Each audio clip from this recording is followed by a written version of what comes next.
Buenos días, amada iglesia. ¿Cómo se encuentran? ¿Bien? ¿Qué tal es el sol? Resplandeciente, radiante, mostrando el brillo. Está feliz el sol porque Dios lo puso ahí. Vamos a iniciar orando para que sea Dios tomando control de el momento de la predicación. Amado Señor, Padre Santo, venimos delante de tu presencia para que seas tú obrando en esta mañana, obrando en cada uno de nosotros, al escuchar tu palabra, al recibir tu mensaje, oh Señor, y al creer en tu mensaje, para que de esa manera, oh Dios, podamos nosotros seguir el ejemplo de Abraham, de ser perfeccionado en sus obras, y que tú puedas perfeccionar nuestra fe a través de nuestras obras, a través de la correspondencia que a través de tu Espíritu Santo podemos nosotros tener la capacidad de hacer. Que podamos también gozarnos en este mensaje que traes para hoy, que podamos también darte la gloria y la honra solamente a ti. En Cristo Jesús, amén.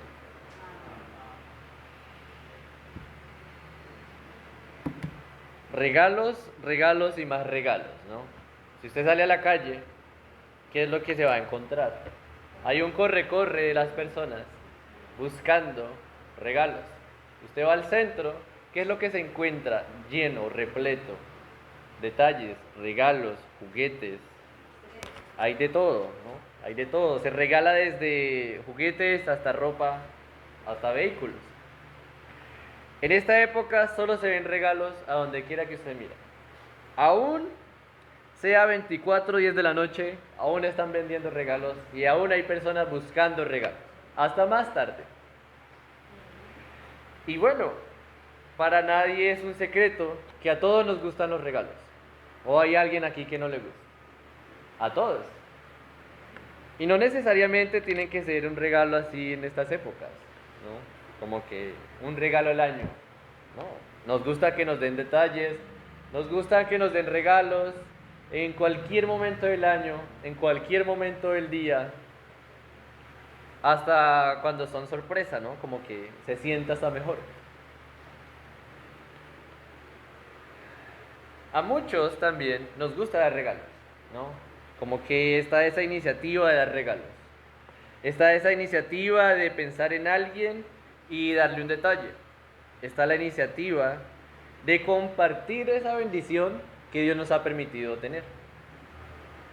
Pero pues tampoco se niega que se siente muy bien recibir un regalo. Se siente muy bien recibir un regalo, ¿no? Como que no me lo esperaba, como que gracias.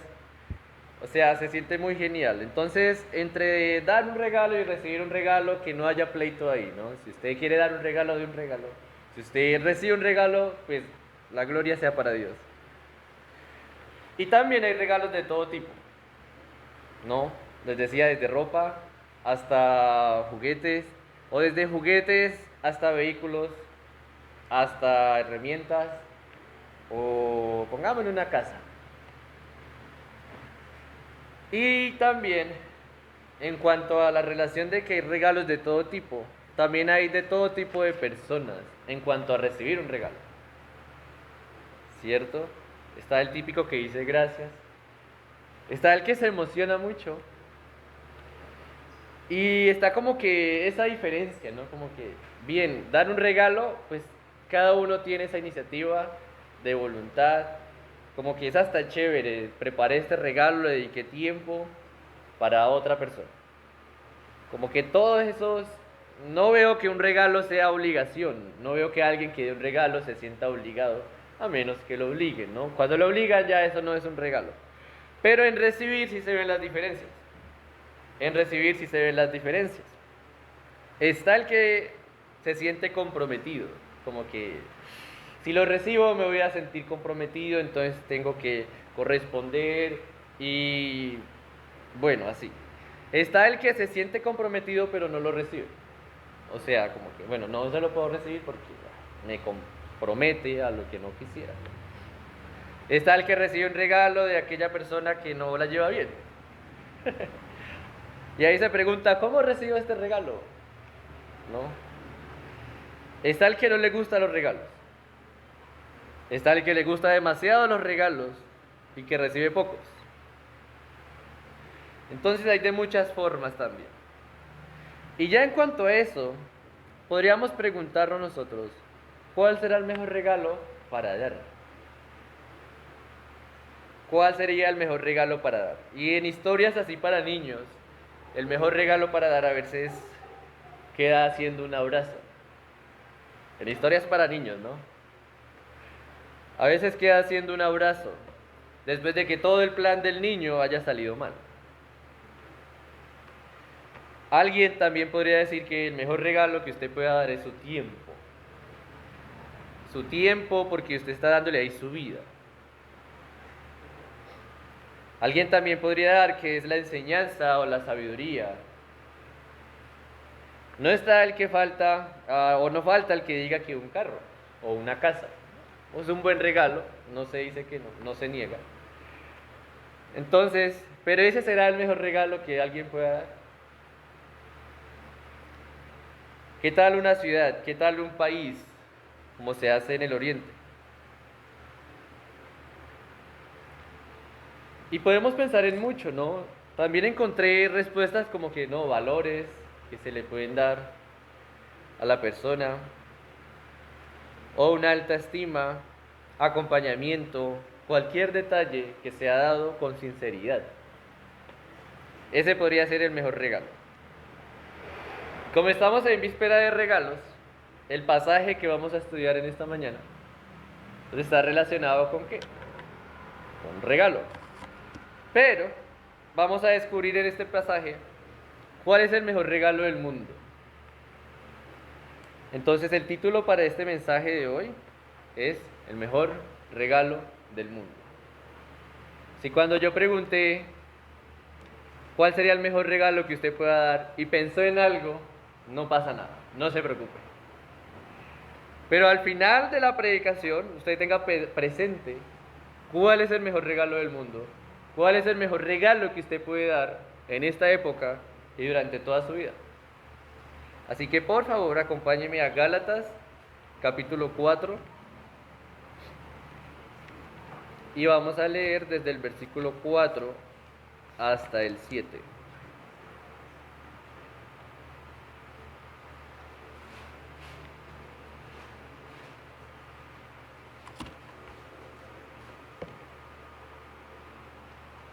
Gálatas capítulo 4, versículo 4 hasta el 7.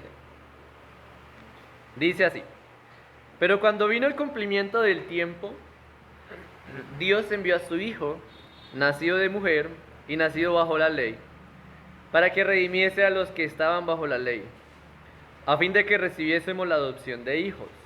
Y por cuanto sois hijos, Dios envió a vuestros corazones al Espíritu de su Hijo, el cual clama: Abba, Padre. Así que ya no eres esclavo, sino hijo, y si hijo, también heredero de Dios por medio de Cristo. Ese es el pasaje. Y si usted ya pensó cuál es el mejor regalo del mundo, si usted ya dice, ya sé para dónde va la predicación, listo, quédese a la expectativa. Durante todo lo primero que vaya a decir, esté a la expectativa de cuál es ese regalo, de cuál es ese regalo o el mejor regalo al cual me estoy refiriendo. La idea es que al final de la predicación, al final de este día o durante todo el transcurso de esta semana, por lo menos, ¿no? Que es la víspera de Navidad, nosotros seamos conscientes del regalo de Dios y que respondamos de manera coherente. Que nos vayamos con esta idea, seamos conscientes del regalo de Dios y que respondamos de una manera coherente. Teniendo eso en cuenta, vamos a ver en dos partes este pasaje. Y cuando me refiero a dos partes, no me refiero a que vaya a dividir el pasaje en dos, sino la enseñanza. La primera parte va a ser el regalo de Dios y la segunda es nuestra respuesta. La idea es que vamos a ser conscientes o vamos a crear una conciencia del regalo de Dios. Y esa conciencia nos va a llevar a ¿qué? A responder de una manera coherente, de una manera apropiada. Así que comencemos viendo el regalo de Dios. Este regalo de Dios, aquí sí lo podemos ver como que en dos verbos, ¿no? Cuando hablamos de un regalo de Dios es que Dios hace algo, es que Dios realiza una acción. Y el versículo 4 y el versículo 6 nos muestra que Dios hace la misma acción, pero de diferentes formas, ¿no? Vean el versículo 4, dice, Dios envió, ¿no? A la mitad del versículo, Dios envió. Y el versículo 6 también dice, Dios envió. ¿Ven? Entonces, ahí sí vamos a tomar como estas subdivisiones. La primera, el versículo 4 al 5, es que Dios envió a su Hijo. La segunda, versículos 6 y 7, es que Dios envió al Espíritu Santo. Dios envió a su Hijo y Dios envía al Espíritu Santo. Ahora, si usted ya piensa, listo, hermano, entonces el mejor regalo del mundo es el Hijo de Dios y el Espíritu Santo, pues va por buen camino. Va por buen camino, no se afane, preste atención, no se lo pierda porque después se va a embolatar el mejor regalo del mundo, y no es la idea. El mensaje, el mejor regalo del mundo, está aquí, contenido en estos pasajes. Así que no se distraiga para que no se pierda. Bien, entonces comencemos desde el versículo 4 y 5. Dios envía a su Hijo. Dice, pero cuando vino el cumplimiento del tiempo, Dios envió a su Hijo, nacido de mujer y nacido bajo la ley, para que redimiese a los que estaban bajo la ley, a fin de que recibiésemos la adopción de hijos. Bien, aquí quiero resaltar algunas frases. Por ejemplo, pero cuando vino el cumplimiento del tiempo, esa frase. Estamos hablando que Dios envía a su Hijo. Entonces aquí el apóstol Pablo escribe a los Gálatas, cuando vino el cumplimiento del tiempo. Y esto es necesario en esta mañana resaltarlo. ¿Por qué? Porque esa frase está dentro de un contexto, ¿no? Viene desde el versículo 1 del capítulo 4, pero también viene desde el versículo 19 del capítulo 3, y por supuesto que va hasta el versículo 20 del capítulo 4. Es un contexto muy grande, es un contexto general, pero vamos nomás al más cercano, que es desde el versículo 1 del capítulo 4, que dice así, pero también digo, entre tanto que el heredero es niño, en nada difiere del esclavo, aunque es señor de todo, sino que está bajo tutores y curadores hasta el tiempo señalado por el Padre. Bien, hasta ahí. Aquí estamos hablando de dos cosas semejantes. El apóstol Pablo les está poniendo un ejemplo de ¿qué? De un heredero que es un niño. De un heredero que es un niño, pero que él va a dejar de ser niño para ser señor, o por lo menos para ser hijo, ya hijo heredero. Dice el versículo 3, así también nosotros, cuando éramos niños, estábamos ¿en qué? En esclavitud bajo los rudimentos del mundo. Entonces, esa es la comparación que está haciendo el apóstol Pablo, está comparando, listo. Cuando éramos niños, nosotros éramos como un niño heredero, un hijo heredero que es niño. Este niño, aunque es dueño de todo, no puede hacer nada. No puede hacer nada, sino al contrario, está bajo la autoridad de tutores. Este niño que es dueño de todo, tiene por encima a los mismos empleados de la casa, que le enseñan sus deberes, que le dan sabiduría, le dan instrucción, le dan educación, le enseñan entre lo bueno y lo malo. Y digo el contexto que va mucho más allá, porque desde el capítulo 3, versículo 19, el apóstol Pablo compara la ley como esos tutores que tiene este niño. ¿Ven? Es un contexto grande, pero no más quedémonos aquí. Entonces dice, nosotros éramos niños. ¿Y cuándo éramos niños nosotros? Ahí viene el versículo 4. Pero cuando vino el cumplimiento del tiempo, Dios envió ¿a quién? A su Hijo. Entonces, cuando éramos niños significa que estábamos sin Cristo. Pero ahora que Dios envía a su Hijo, es que cuando envía a Cristo, es que ya dejamos de ser niños estando bajo la autoridad. Y estos tutores no es que sean como que los gobernantes o nuestros padres, ya no estamos bajo autoridad, no, sino que esos tutores, la comparación, son los rudimentos de este mundo, o esclavitud. Entonces hay un contexto por el cual Pablo ve necesario escribir cuando vino el cumplimiento del tiempo. Pues porque este niño va a dejar de ser niño en el tiempo que el padre diga. No es que el niño diga, ya me siento mayor, ya me siento adulto, ahora voy a comenzar a mandar y mi padre no me va a decir nada. No, vean el versículo 2, sino que está bajo tutores y curadores hasta el tiempo señalado por ¿quién? Por el padre, el dueño. Entonces, el cumplimiento del tiempo es ese momento exacto, es ese momento preciso en el que Dios decidió enviar a su Hijo. Comencemos por ahí. El cumplimiento del tiempo es ese momento preciso, específico, exacto en el que Dios decidió enviar a su Hijo. Así que aquí ya no estamos hablando solamente de nosotros como Puerta Estrecha, ni de los Gálatas como la iglesia a la que le estaba escribiendo Pablo, sino como a todo el pueblo de Dios en toda la historia. En toda la historia. ¿Por qué? Pues porque Dios envió a su Hijo en un momento específico de la historia, pero también en el momento preciso de la historia de la humanidad, de la historia de su pueblo. Así que el apóstol Pablo, para él ve necesario escribirles esto para decirles, vean, ustedes ya no son niños esclavizados. No, ahora ustedes son hijos herederos. Bien, ese es el contexto. Pero también es necesario, para mí, resaltarlo por la fecha actual, o por la época en la que estamos. ¿Y a qué me refiero? Al 25 de diciembre, o al día de la Navidad. ¿Y por qué es necesario? Fíjense que el apóstol Pablo dice aquí, cuando vino el cumplimiento del tiempo. Primero, el apóstol Pablo no escribe una fecha. No escribe una fecha exacta, solamente dice, cuando en la voluntad de Dios, Él vio el momento preciso de enviar a su Hijo, pues lo envió. Él vio el momento preciso de enviar a su Hijo y lo envió.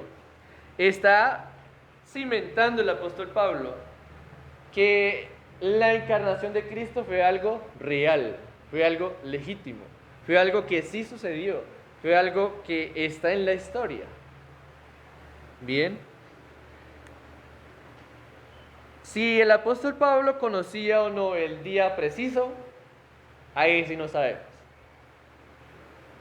Lo que está resaltando aquí el apóstol Pablo es el control de Dios, pero también la veracidad de que el Hijo de Dios, Jesús, el Cristo, sí nació, anduvo entre nosotros y pues que murió.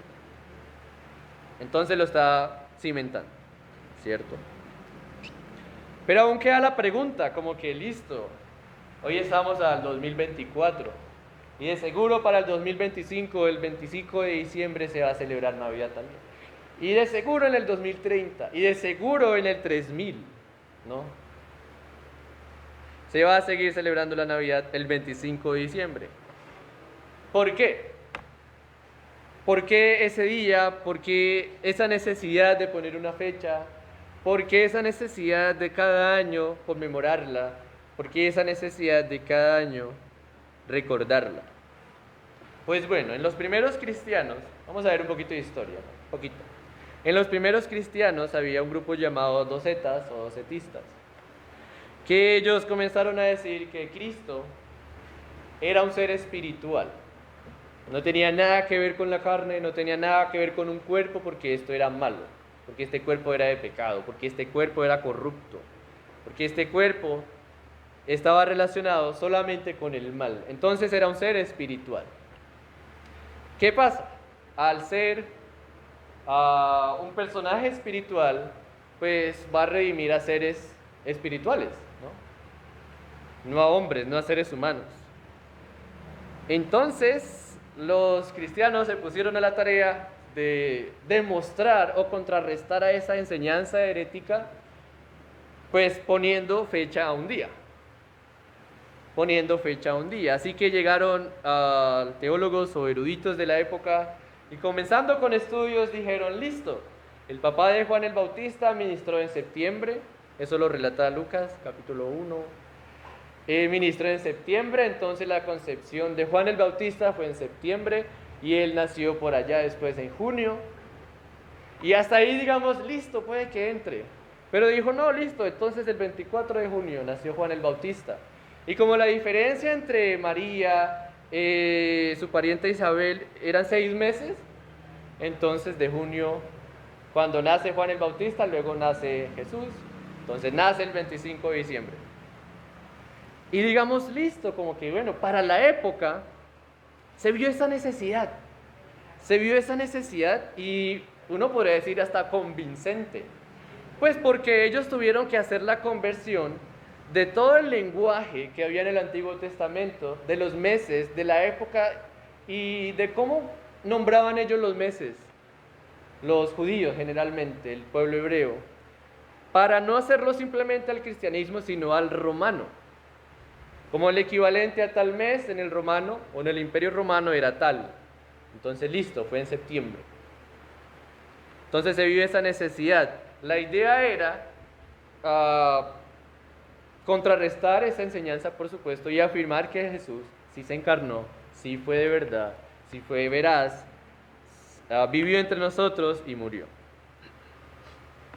Estoy hablando de los primeros siglos en el imperio romano, entonces después de Cristo, por supuesto. En el año 336 después de Cristo, Constantino el Grande, él determinó, publicó, sacó un decreto, un edicto, donde decía que el 25 de diciembre era el día en que nació Jesús. Ahora, este Constantino el Grande, Dios lo usó. ¿Para qué? Dios lo usó. Se dice que fue cristiano, él se bautizó pocos días antes de morir, incluso como que fue el mismo día. No sabía que iba a morir, por supuesto. Pero entonces se duda de su fe porque hizo muchos actos crueles. Sin embargo, yo digo que Dios lo usó porque desde que él comenzó en su reinado como emperador, ya cesó más bien, se quitó la persecución del pueblo cristiano. Y eso sirvió porque más adelante Constantino, al declarar el 25 de diciembre como el día en que nació Jesús, pues ya estaba dando a entender a todas las personas que todo el imperio romano debía creerse la fe de Jesús, como una fe impuesta por el Estado en ese momento. Él estuvo en el 312, en el 313 fue que ya comienza y saca un edicto que se llama el Edicto de Milán, y es donde se comienza a tolerar la religión cristiana. Se comienza a tolerar, ¿por qué? Porque el emperador anterior a él estaba, me olvidé el nombre, Diocleciano, era matando y matando y matando a cristianos y no se acababa. En todo el imperio romano.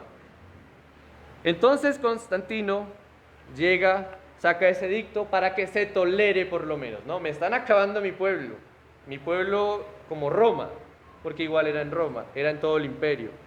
Entonces se tolera, pero pues más adelante es que se ven cosas. Por ejemplo, en el 325 es que se reúne y se hace el concilio de Nicea y Constantino estaba allí presente, él dio las palabras para iniciar, donde sale el credo niceno.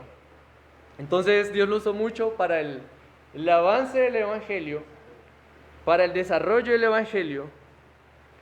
Así que el 25 de diciembre él declara, Jesús nació ese día. Pero entonces había una influencia, no de un cristiano simplemente, digamos, ¿no? Como que no del emperador, no de los cristianos, sino que había un historiador que nació o que vivió entre el segundo y tercer siglo, que es llamado Sexto Julio Africano. Sí, era un historiador romano. Él agarró y dijo, La concepción del Señor Jesucristo fue el 24 de marzo. Entonces, ¿cuándo nació? El 25 o el 24 a medianoche de diciembre. No sé cómo le hizo en realidad ese historiador. Él habrá visto los hechos. Tampoco podría constatar si ese relato de historia pues influyó en la decisión de Constantino el Grande. Pero lo que quiero que vean es que ya para esa época, el 25 de diciembre, ya como que se reunían los cristianos o tenían esa fecha. Nadie se opuso. Nadie se opuso. Y aquí va el porqué. Porque en Roma, o más bien en todo el Imperio Romano, y de hecho desde antes se podría decir, había una fiesta que se llamaba el solsticio de invierno. El solsticio de invierno. ¿Y qué refería a eso? También llamado como sol invictus, el sol victorioso.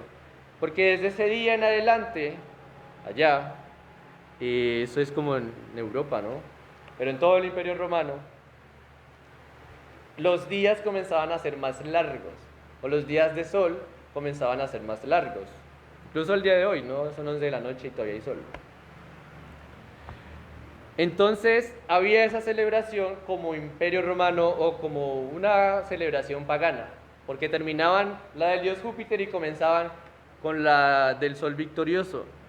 Entonces eran días, eran semanas en que se reunían las personas del imperio, celebraban, tenían banquetes, comían, derrochaban, hacían de todo. ¿Diferente a lo de hoy? No. Porque aunque se diga que es el 25, Navidad, referente al nacimiento del Señor Jesucristo, se celebra como se les dé. Pero pues en el solsticio de invierno o el sol invictus, esas fiestas sí las hacían para su dios sol. ¿Qué pasaba? Los cristianos querían impactar en la sociedad, entonces dijeron, bien, el sol es solamente una creación de Dios, pero el verdadero sol de justicia es Cristo. Entonces se reunían en secreto, es lo que se cree, ¿no? Que se reunían en secreto para celebrar, en lugar del solsticio o el sol invictus o esa fiesta para el sol, celebraban el nacimiento de Cristo, el verdadero sol de justicia. Entonces cuando Constantino el Grande saca esa fecha, ese edicto, nadie se opone, pues porque ya lo venían haciendo. Tanto así que eruditos de la época como Agustín de Hipona les escribe a los cristianos diciéndole, no se reúnan para celebrar la fiesta del sol como criatura, sino reúnanse para celebrar la fiesta del creador del sol. ¿Ven? Entonces, si se van a reunir ese día, que no sea para adorar a esa criatura, a ese sol, a esa creación de Dios, sino al Dios que lo creó. Entonces, si se reunían o no para conmemorar el nacimiento de Cristo, se reunían como iglesia, como congregación, por lo menos para honrar su vida, su muerte y su resurrección.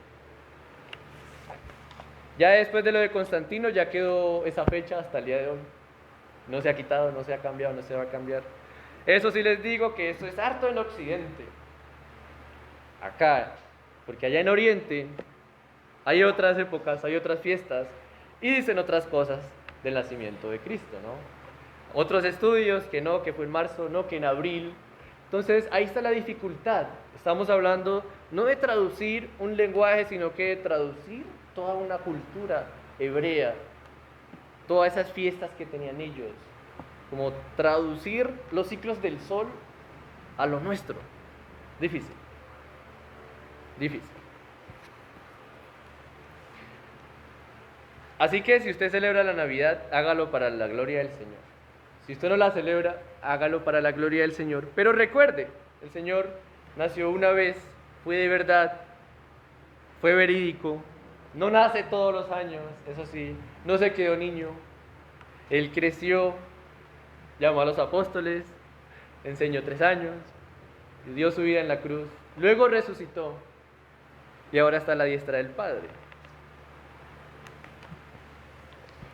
Lucas, quien fue el más cercano y de quien se cree, Lucas del Evangelio de Lucas, de quien se cree que él mismo se sentó a entrevistar a María, la mamá de Jesús, ni siquiera preguntó por ese día. No preguntó por ese día. La única persona que sabía que la mamá de Jesús guardaba todo en su corazón, pues era María, ella misma. Y el único que lo registra es Lucas. Y María le cuenta cuando fue donde Isabel, cuando se le mueve la barriga, cuando sucede lo del ángel, el cántico que ella hace, cuando se pierde el niño, todo. Pero Lucas jamás quiso indagar en el día específico. De hecho, se contaban de manera diferente, así que estuviéramos también embolatados. Ningún autor bíblico registró la fecha exacta, ni siquiera la hora exacta. No es que sea medianoche, usted quiere acostarse a dormir, al otro día lo celebra. No pasa nada. No pasa nada. Lo que sí debemos celebrar como hijos de Dios es que sí nació. Nació, creció, murió y resucitó, haciendo su obra. Volviendo al versículo 4, cuando vino el cumplimiento del tiempo es el momento preciso, lo que constata que fue de verdad, que sí nació, que sí estuvo entre nosotros. Otra frase que quiero resaltar aquí es versículo 5, para que redimiese. Y bueno, y sigue a los que estaban bajo la ley, pero la palabra redención. La palabra redención. Cuando fue el momento preciso que Dios vio que era el momento preciso, Él envió a su Hijo para algo. Ese algo que era. Ese algo era redimir, para redención. Y esa palabra redimir o redención significa liberar por un precio. Liberar por un precio o comprar la libertad. Entonces, ¿qué es lo que hizo el Señor Jesucristo? Pues vino y compró la libertad de los que estaban bajo la ley, los que estaban esclavizados, por un precio. ¿Y su precio cuál fue? Su vida. Su vida que comenzó desde su nacimiento, ¿no? Desde su nacimiento, desde su concepción. Desde el primer momento en que estuvo en este planeta Tierra como ser humano, desde allí comenzó la redención para los que estaban bajo la ley. Bien, eso hay que tenerlo claro. Listo, podemos decir nosotros, bueno, pero nosotros no estábamos bajo la ley. Pero hay algo que estar bajo la ley significa estar esclavizados. Ser esclavo para cumplir una ley. ¿Por qué la esclavitud? Pues sencillamente porque no la podemos cumplir. Entonces, al vernos impotentes de cumplir esa ley, nos inventamos más cosas para decir que cumplimos la ley o aparentamos por lo menos cumplir la ley. Es lo que estaba pasando en el tiempo en que vino Jesús. Los fariseos aparentaban cumplir la ley, pero imponían leyes a los demás.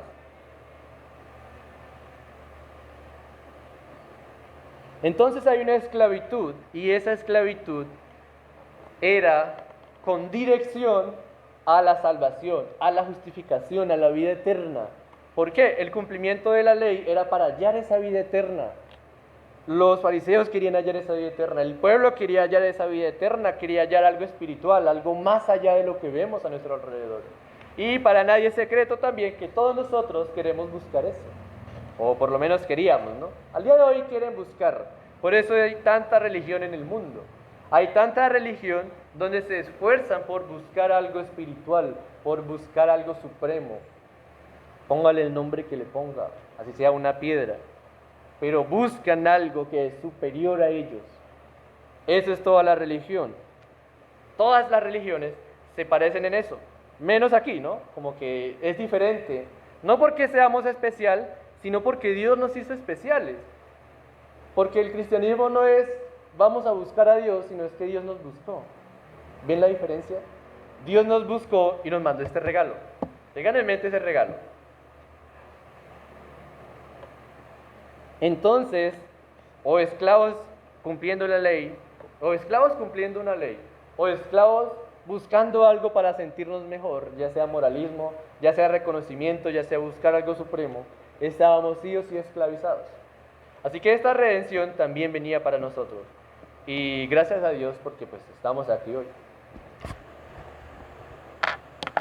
¿Cómo lo hizo? ¿Cómo lo hizo Jesús? ¿Cómo lo hizo el Hijo de Dios para redimirnos? Dice el versículo 4, de nuevo, pero cuando vino el cumplimiento del tiempo, Dios envió a su Hijo. ¿Cómo lo hizo? Nacido de mujer y nacido bajo la ley.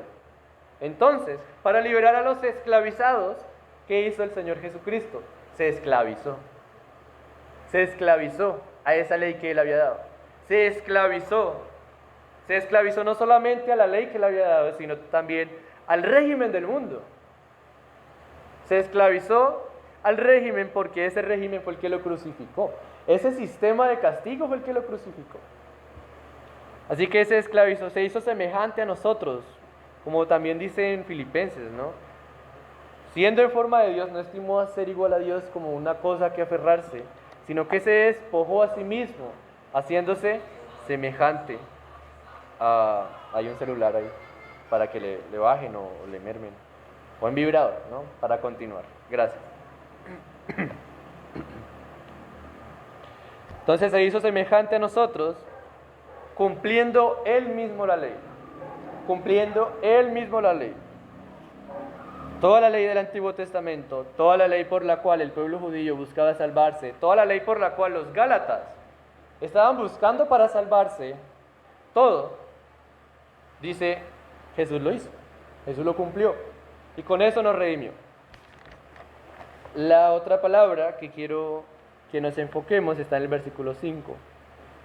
Para que redimiese a los que estaban bajo la ley, a fin de que recibiésemos la adopción de hijos, ¿no? Para ser hijos o para ser adoptados como hijos.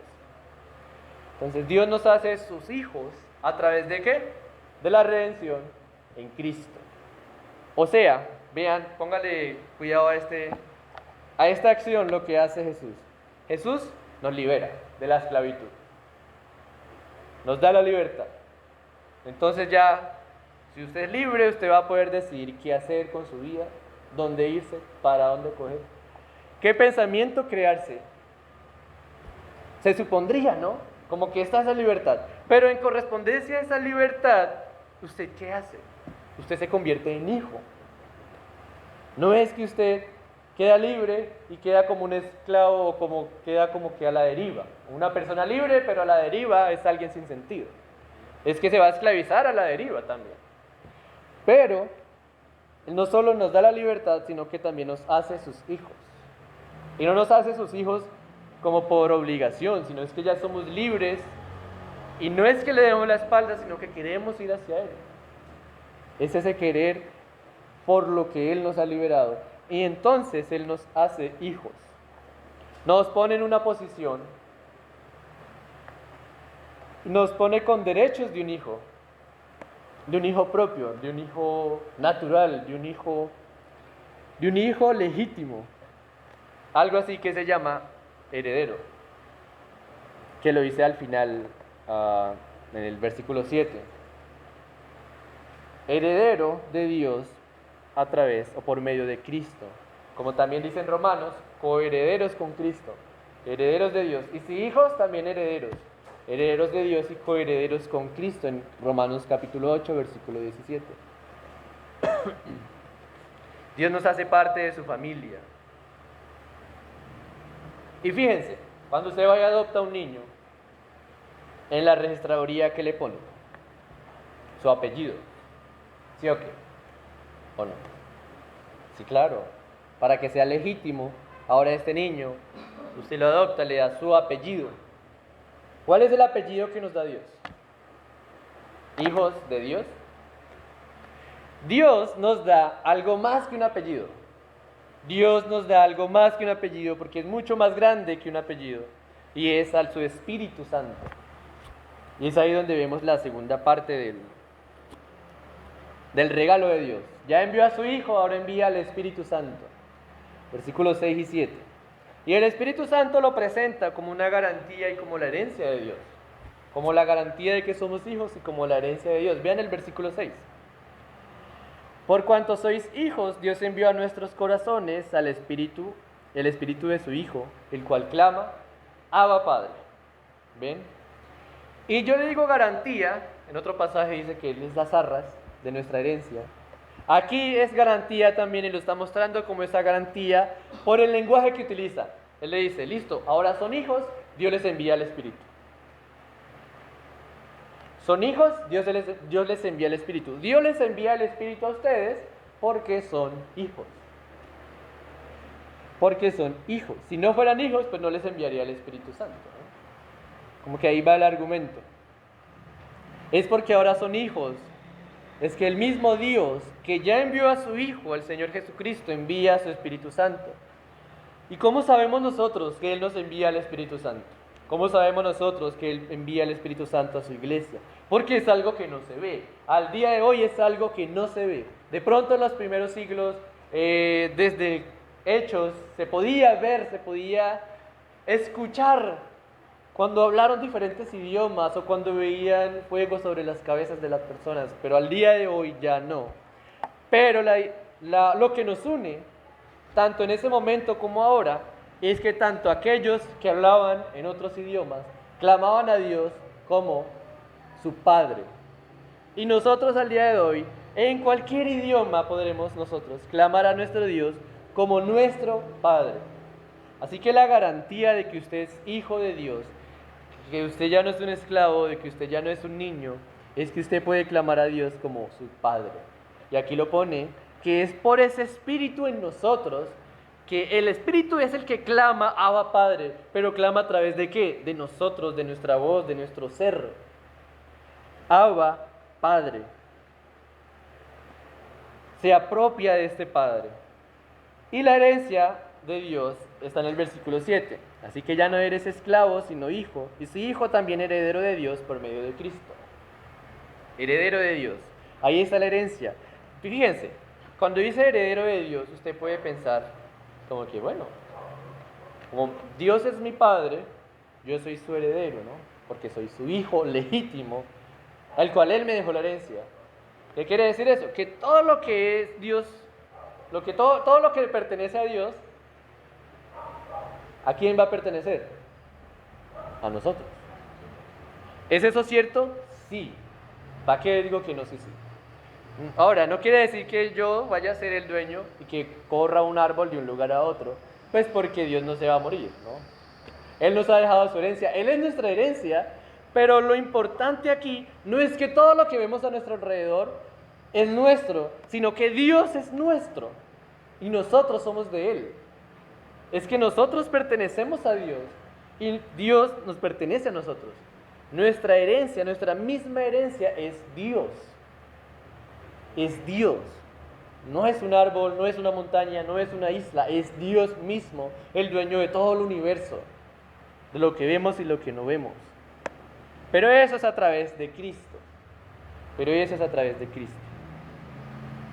Ya para esta altura, a ver, díganme o pensemos, ¿cuál puede ser ese mejor regalo del mundo? Podríamos decir que un niño que nació hace más de 2024 años.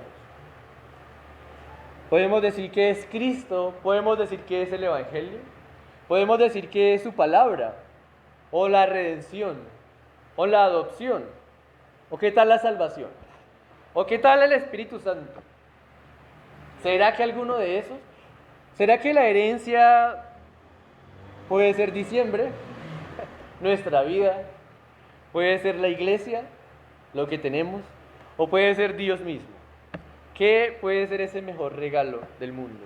Y pues aquí es donde yo les digo que si agarraban pistas en el transcurso de toda la enseñanza, si agarraban pistas, pues están en lo correcto, no están lejos, porque el mejor regalo del mundo es todo un paquete, ¿no?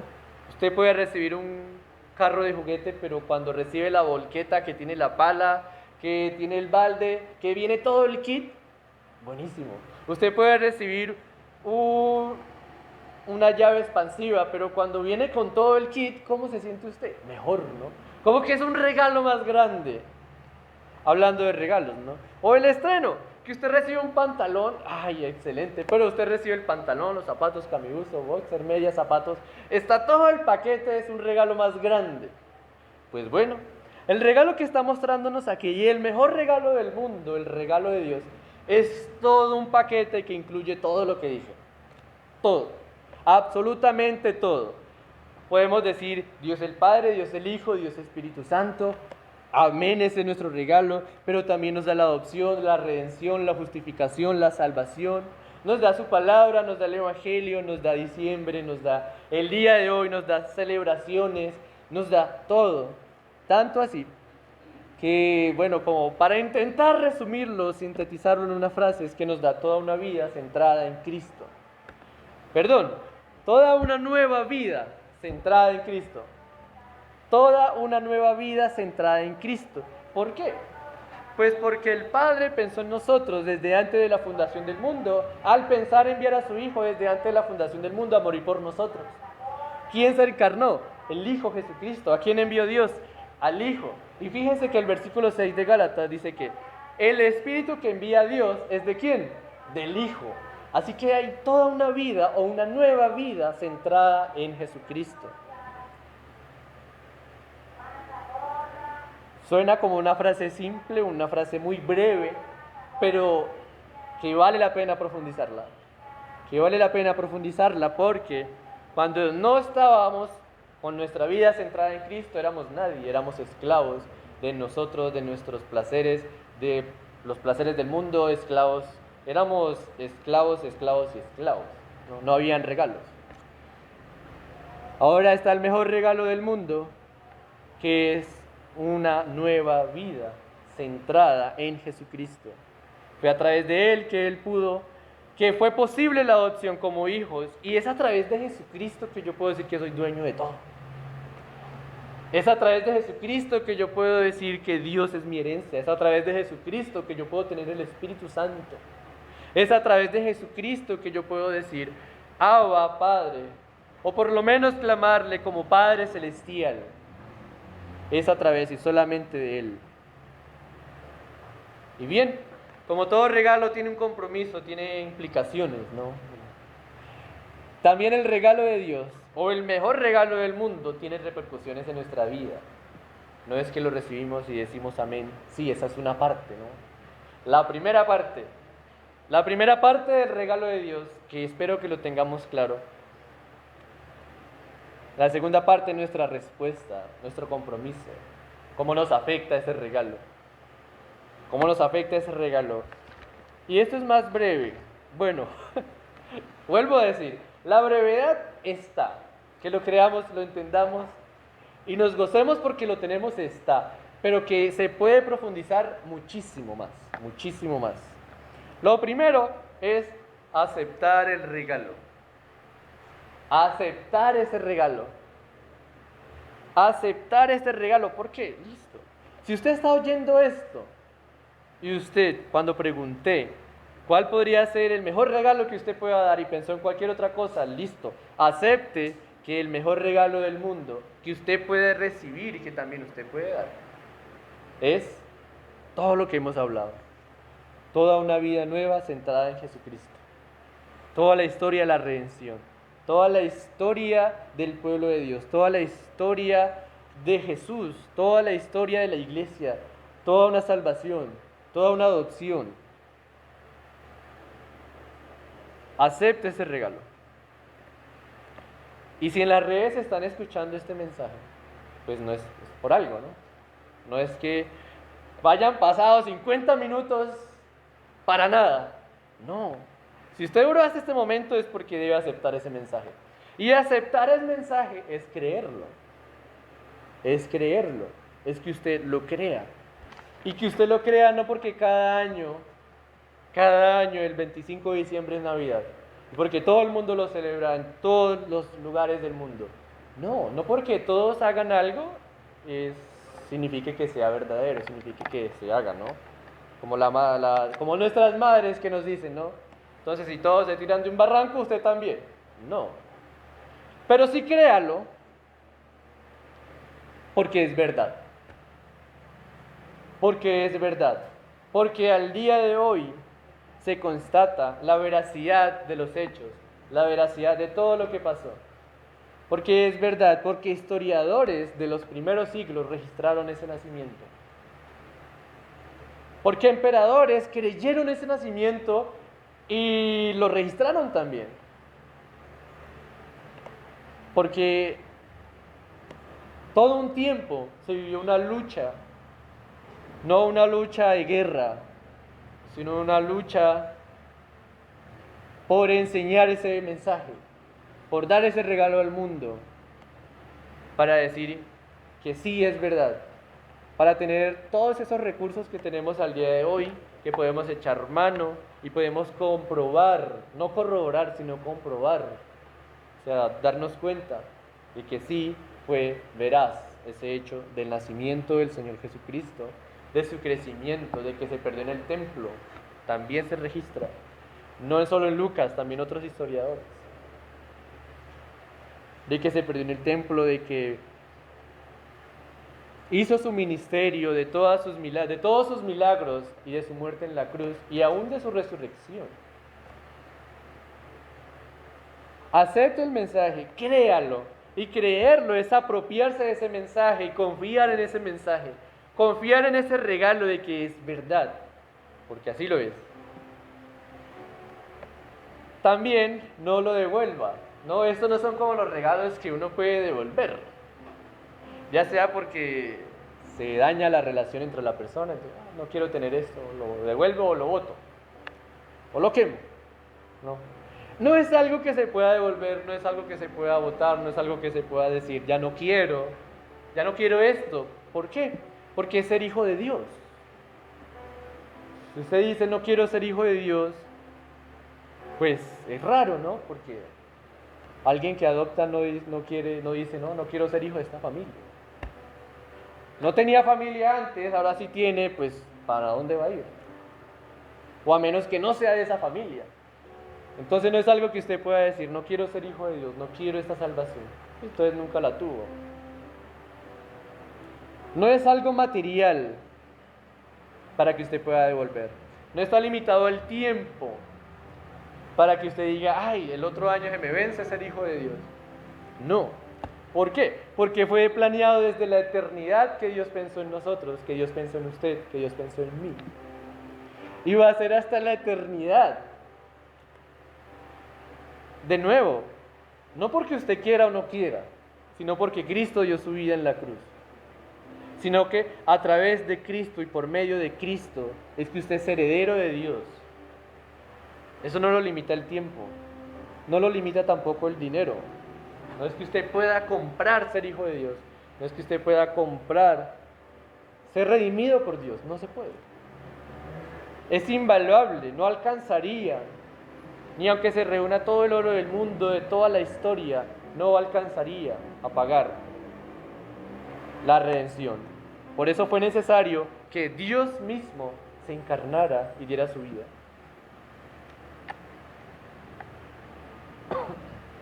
Lo segundo, ya tenemos como que aceptemos el mensaje, creamos el mensaje. Si ya lo creemos, gocémonos porque fue verdad y porque más van a creer este mensaje. Pero también seamos hijos. Seamos hijos.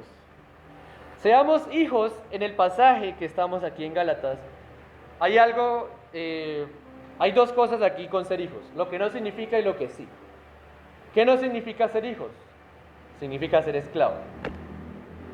Ser hijo significa no ser un esclavo. Veas en el versículo 1. Entre tanto que el heredero es niño, en nada difiere del esclavo, porque el versículo 2 está bajo tutores. Vean el versículo 7. Ya no eres esclavo. Vean el versículo 8. En otro tiempo, no conociendo a Dios, servíais a los que por naturaleza no son dioses. Hay una esclavitud aquí. Ser hijo significa no ser esclavo de una ley, no ser esclavo de obedecer pautas, de obedecer estándares, de alcanzar estándares para ser hijos de Dios, para ser salvos, para hallar salvación, para hallar a ser justos. No es ser esclavos de eso. ¿Por qué? Porque por más que usted se esfuerce en sus fuerzas, no va a alcanzar un grado más alto de santificación, ni de justificación, ni de salvación, ni de fe, ni de nada lo que tenga que ver con el regalo de que hemos hablado de Dios. Nada, nada, nada, nada. Por mucho que usted se esfuerce, no va a ser un grado más santo de lo que ya es, si cree o si ha creído en este mensaje.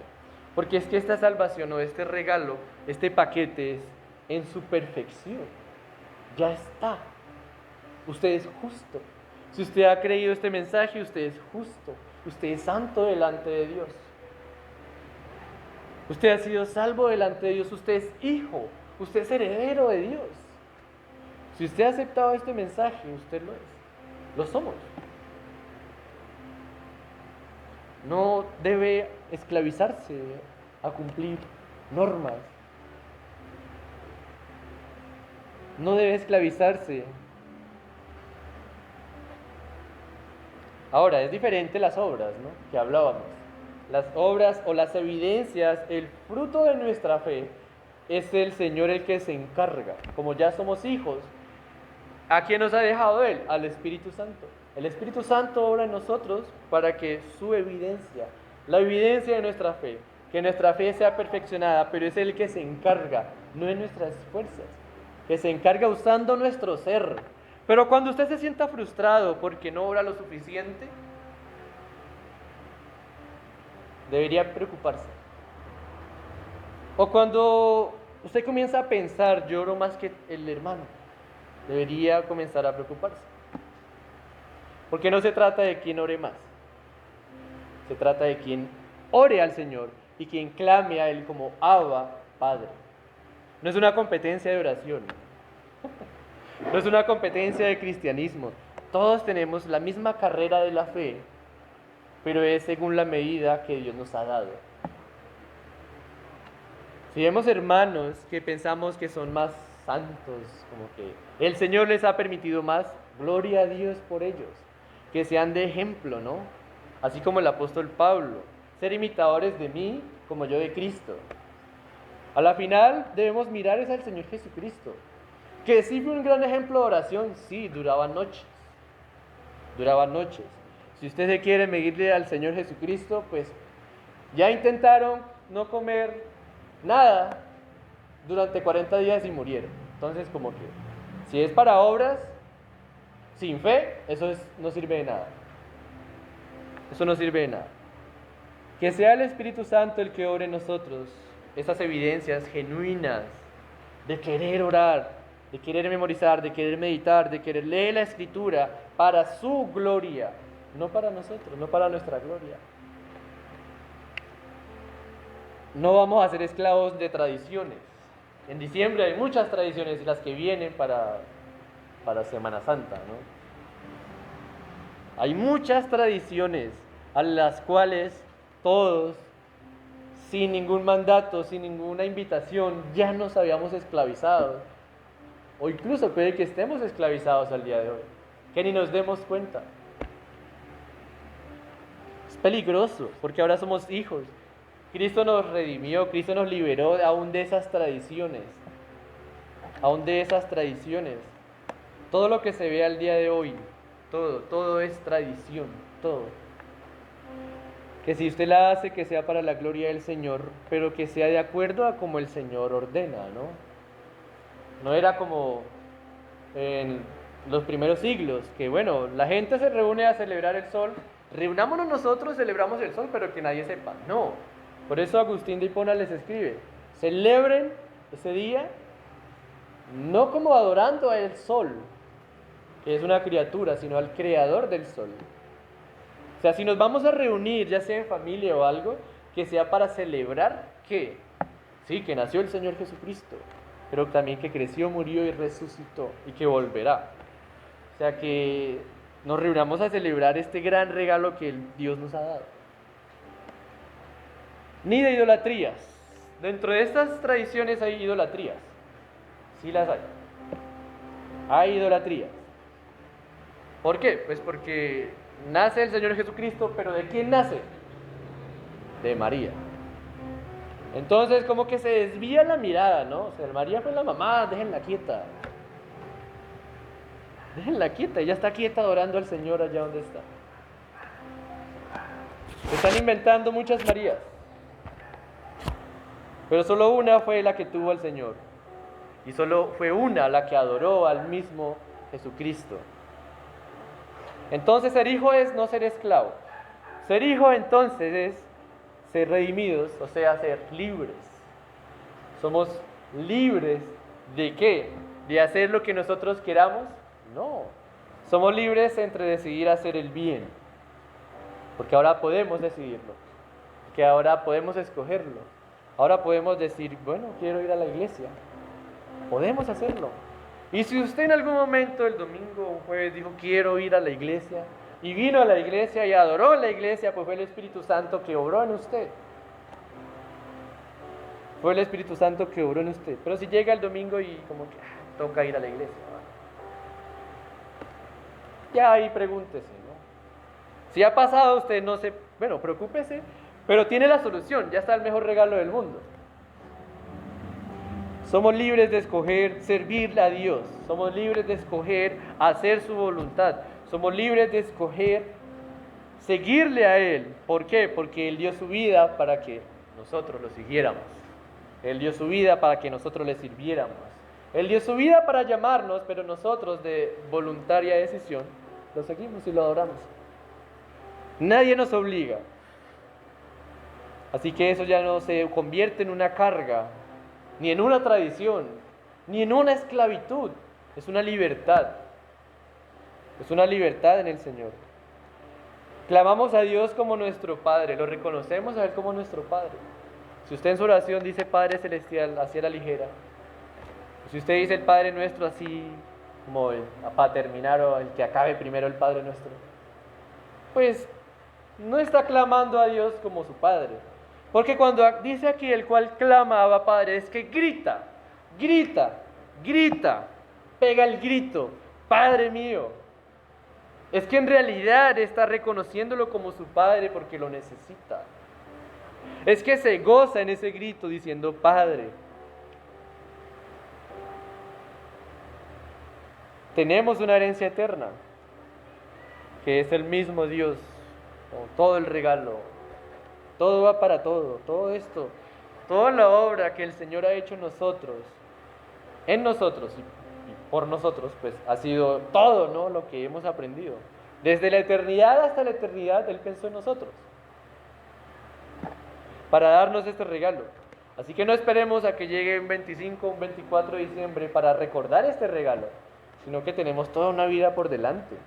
Tenemos todos los días del año. Usted puede hacerlo en su cumpleaños, pero también entre semana en su trabajo, puede hacerlo en sus estudios, puede hacerlo cada domingo que se congrega. Podemos hacerlo siempre, porque no es un regalo que lo encierre el tiempo, no es un regalo que lo encierre el dinero. Tengamos esa conciencia del regalo que Dios nos da, del mejor regalo del mundo que Dios nos puede dar, pero también el mejor regalo que usted puede dar, que nosotros podemos dar. Porque de la misma forma como aquí en este pasaje, solamente en este pasaje encontramos todo eso, usted lo puede dar. Usted lo puede dar. El mejor regalo del mundo que podemos recibir, pero también el mejor regalo del mundo que podemos dar. Que en esta Navidad, cuando nos reunamos con nuestras familias, se pueda hablar de esto. Más que estar alrededor de un pesebre, más que estar alrededor de unos regalos, más que estar alrededor de una cena, comida, más que estar orgullosos de nuestro outfit o de nuestro estreno, tengamos en nuestra mente ese regalo de Dios. Demos también a las demás personas ese regalo, un regalo que no lo limita el tiempo, porque va hasta la eternidad, que es invaluable, porque no hay una cantidad de dinero, de algo valioso que lo pueda pagar. Y ni siquiera lo limita la cantidad en cuanto al número, porque es todo un paquete, ¿no? No es que solo el Señor Jesucristo. Amén, porque es a través de Él, pero es toda una vida, es todo un plan, es toda una salvación, es todo un paquete. Incluso de ese paquete vamos a ir descubriendo cada día de nuestras vidas y cada vez que nos acerquemos a las Escrituras y por toda la eternidad. Que el Señor Dios que comenzó la obra en nosotros, la perfeccione hasta el día de Jesucristo. Terminemos en oración.